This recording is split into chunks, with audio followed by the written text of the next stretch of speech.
Hola grupo, en esta ocasión vamos a comenzar lo que es el tema 4 que trata de integración múltiple.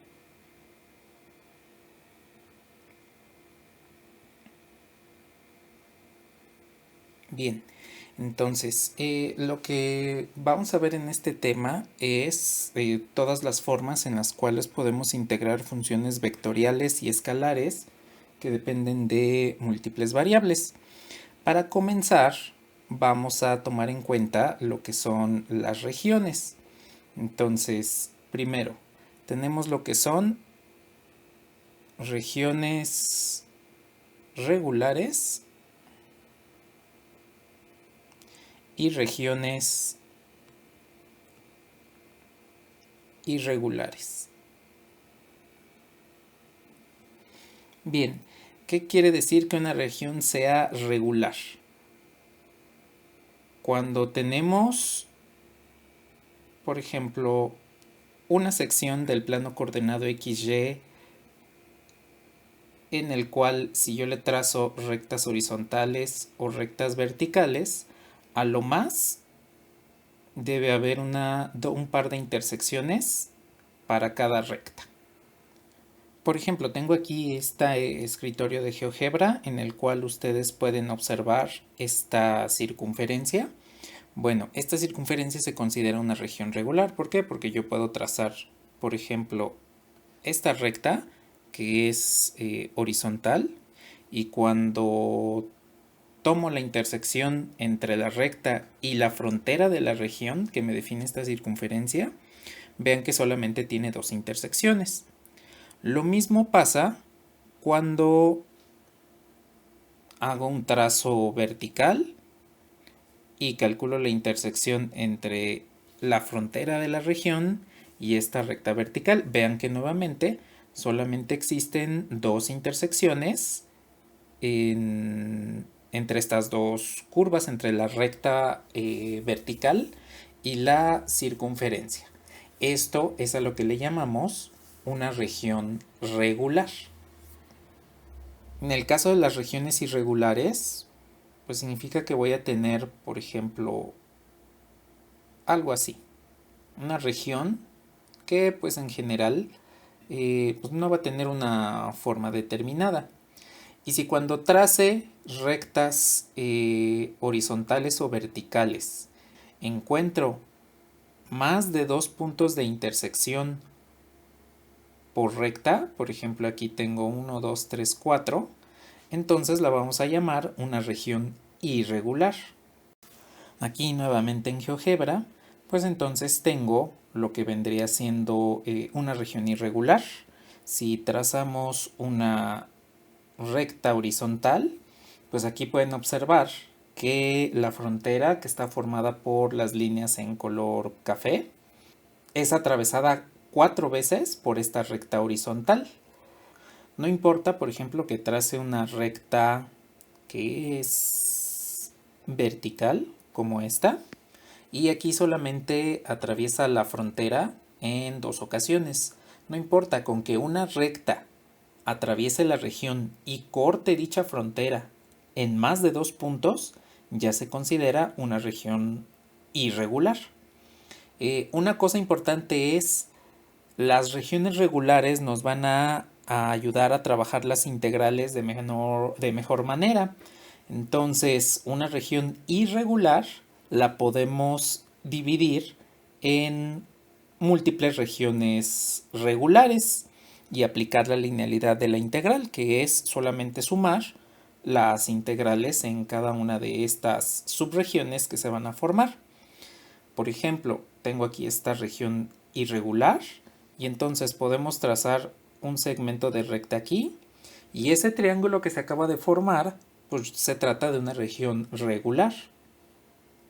Puedo formarlo otro acá y otro acá, y vean que esta región irregular ya la hemos subdividido en regiones más pequeñas, pero que son regulares.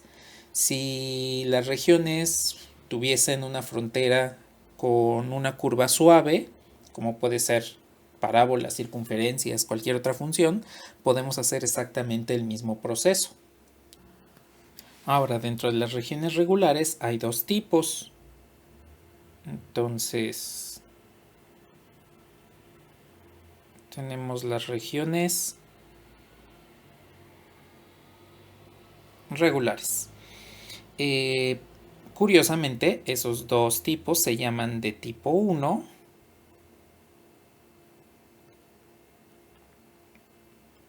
y de tipo 2. Bueno, la diferencia entre ambas es la siguiente. Aquí tengo una región semicircular en el plano XY. Pueden observar que la ecuación de esta semicircunferencia es y igual a raíz de 16 menos x cuadrada, y hay un segmento que es, digámoslo así, como el piso de esta región. Bueno, esta semicircunferencia la podemos tratar desde la perspectiva de una función de x o de una función de y. Entonces, ¿a qué nos referimos con una función de x? Pues a una función en la cual y está despejada, como la que tienen ahí denotada por f en el ángulo superior izquierdo. En el caso de que tenga la función en términos de y, entonces sería x despejada. Bueno, entonces, una función en general de una sola variable la podemos tomar como en términos de x o en términos de y. Eso nos va a ayudar a definir lo que es la región tipo 1 y región tipo 2.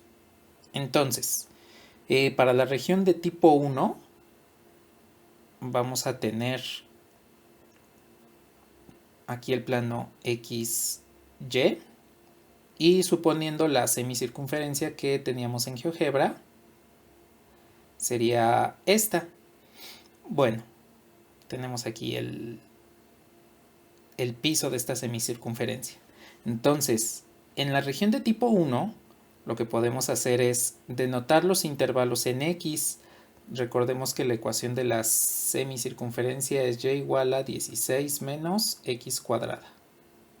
Entonces, en este caso x iría de menos 4 a 4. Ahora, ¿de dónde a dónde variaría y? Pues y variaría desde y igual a raíz de 16 menos x cuadrada como el máximo, y como el mínimo sería 0. Eso quiere decir que en una región de tipo 1, x se encuentra en un intervalo constante y y se encuentra en un intervalo variable respecto de x. Esa vendría siendo una región de tipo 1. También le conocemos como una región en forma horizontal, porque el intervalo constante es sobre el eje x. Ahora, ¿qué sucede en las regiones de tipo 2? Bueno, en las regiones de tipo 2, otra vez tenemos nuestro plano coordenado, tenemos la semicircunferencia de esta forma. Entonces, ahora puedo definir a esta semicircunferencia como que se encuentra en el intervalo desde y igual a 0 hasta y igual a 4, porque recuerden que la circunferencia tiene ecuación y igual a raíz de 16 menos x al cuadrado. Entonces el radio pues es la raíz de 16, que es 4. Entonces ahora estoy definiendo a y como constante. ¿Qué es lo que pasa en términos de x? Bueno, si ahora defino esta circunferencia en términos de la función y, pues tendríamos que, al despejar la ecuación que tenemos aquí, x tendría que ser igual a la raíz de 16 menos y cuadrada de este lado, y de este otro lado, entonces x es igual a menos la raíz de 16 menos y cuadrada.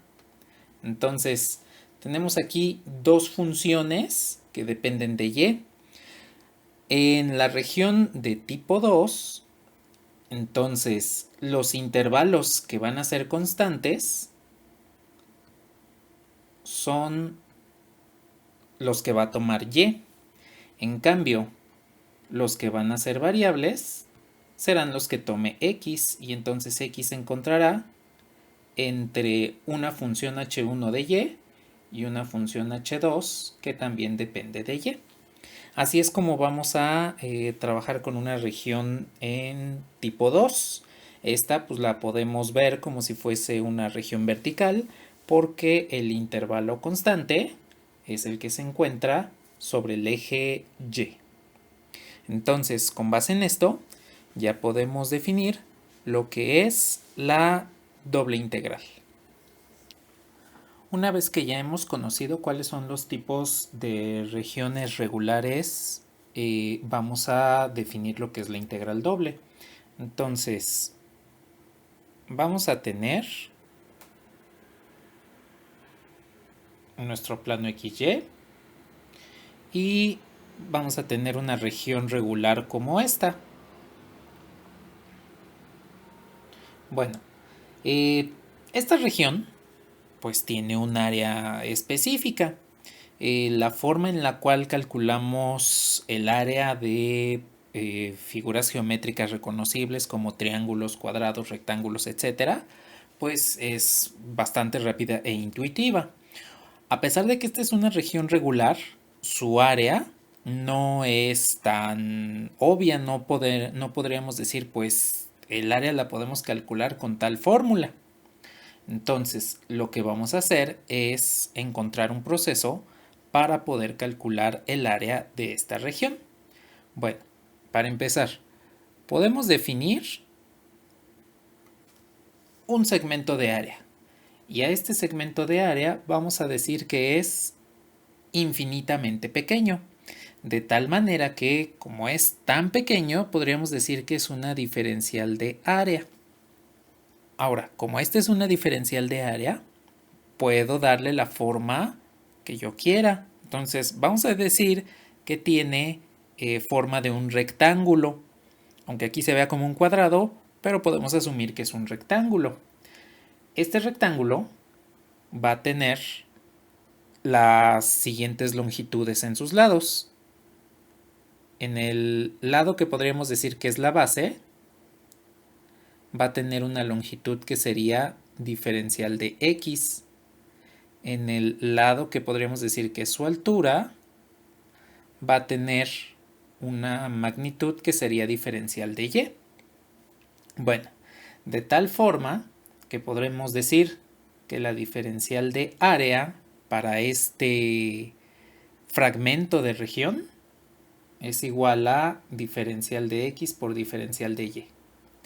Bien, entonces, como tenemos aquí una diferencial que depende de dos variables, entonces necesito realizar una integración en las dos variables al mismo tiempo.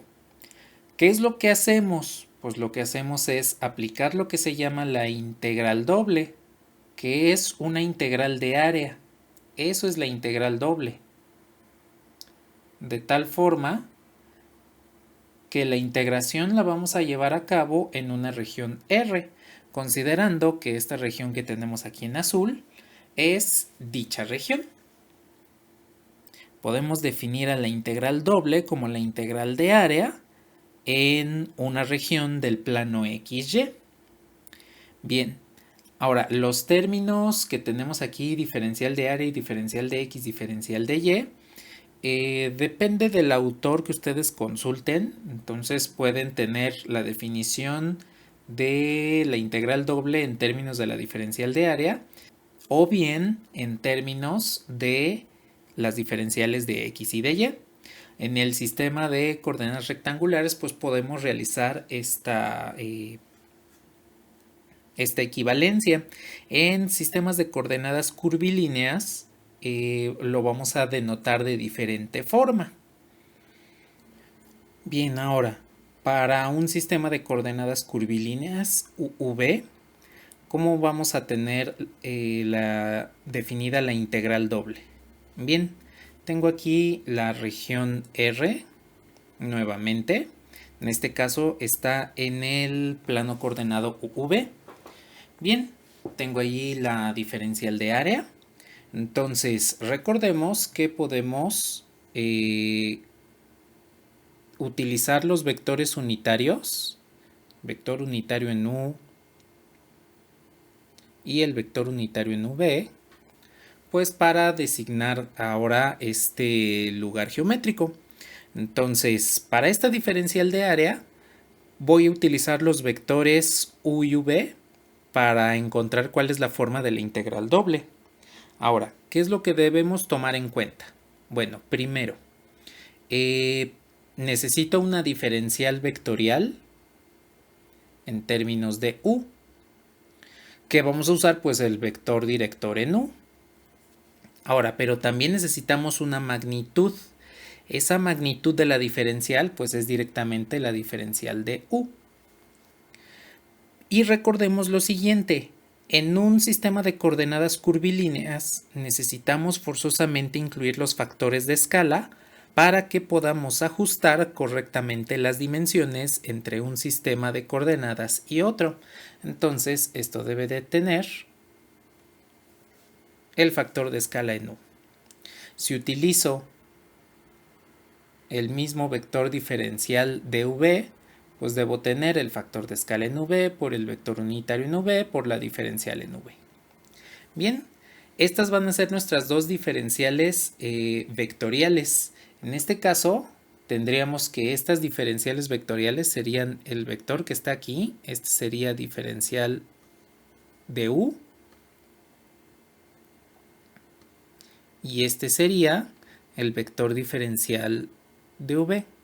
Entonces, tendrían exactamente la misma dirección que los vectores unitarios, pero tendrían diferente magnitud. Bueno, entonces con base en eso, vamos a tomar una propiedad del álgebra vectorial. Si yo tengo el área de un paralelogramo, esta la podemos calcular mediante la norma del producto cruz de los vectores que forman ese paralelogramo. Y que también lo podemos expresar como el producto de la norma de los vectores por el seno del ángulo que forman. Entonces, vamos a utilizar los vectores diferenciales que acabamos de encontrar aquí, la propiedad del producto cruz que tenemos aquí, y vamos a calcular entonces cuánto vale la diferencial de área. Entonces, la diferencial de área va a ser el producto cruz entre los vectores diferenciales. ¿Por qué? Pues porque como lo comentamos, estos vectores diferenciales son los lados de la diferencial de área, de este cuadrilátero que me define la diferencial de área.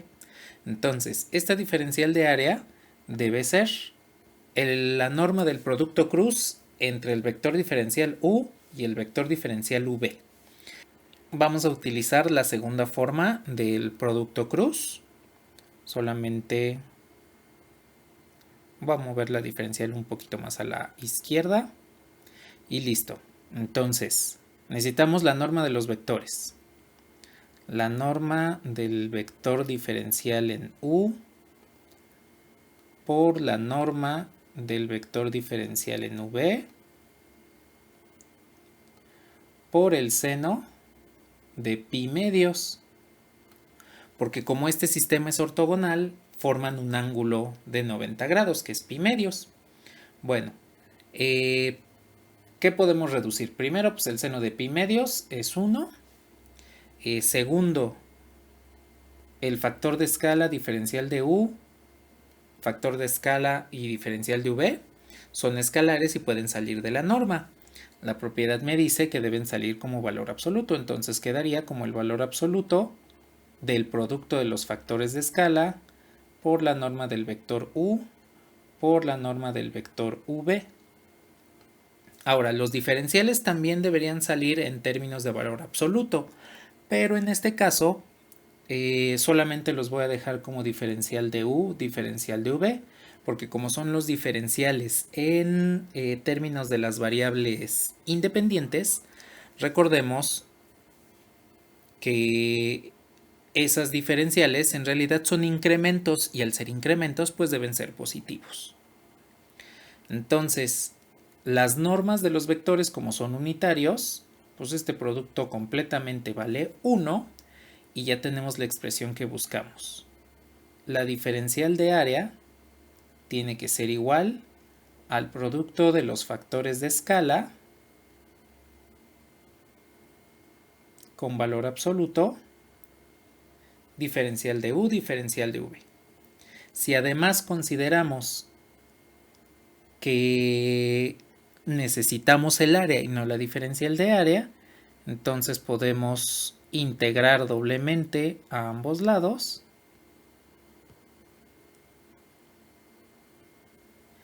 y ya tenemos lo que vendría siendo la integral, la doble integral en sistemas curvilíneos. Bien, entonces las equivalencias siguientes son entre el sistema de coordenadas XY y el sistema de coordenadas curvilíneo UV. Entonces la doble integral de la región de la diferencial de área es igual a la doble integral en la región diferencial de X, diferencial de Y. Y esto tiene que ser igual a la doble integral en la región del producto de los factores de escala, diferencial de U, diferencial de V. Bien, aquí ya no le voy a poner el valor absoluto. En general siempre debe llevar este valor absoluto. Pero no lo voy a poner porque como vamos a trabajar en sistemas de coordenadas cuyos factores de escala siempre son positivos, es decir, polares, cilíndricas y esféricas, entonces en este momento pues voy a omitir ese valor absoluto, pero recordando que en la definición de integral en doble en coordenadas curvilíneas, este debe llevar valor absoluto, ese producto de factores de escala. Bien, pues estas son las integrales dobles. Así es como tendríamos la obtención de una integral doble, que no es otra cosa más que una integral de área. Ahora, si yo quiero encontrar la integral de una función, entonces tendríamos que esta integral de la función, aquí le voy a poner en términos de XY, como el integrando, por la diferencial de área. Cuando veamos la aplicación de la integral doble al cálculo de volúmenes, vamos a dar la justificación de por qué estamos multiplicando la función por la diferencial de área.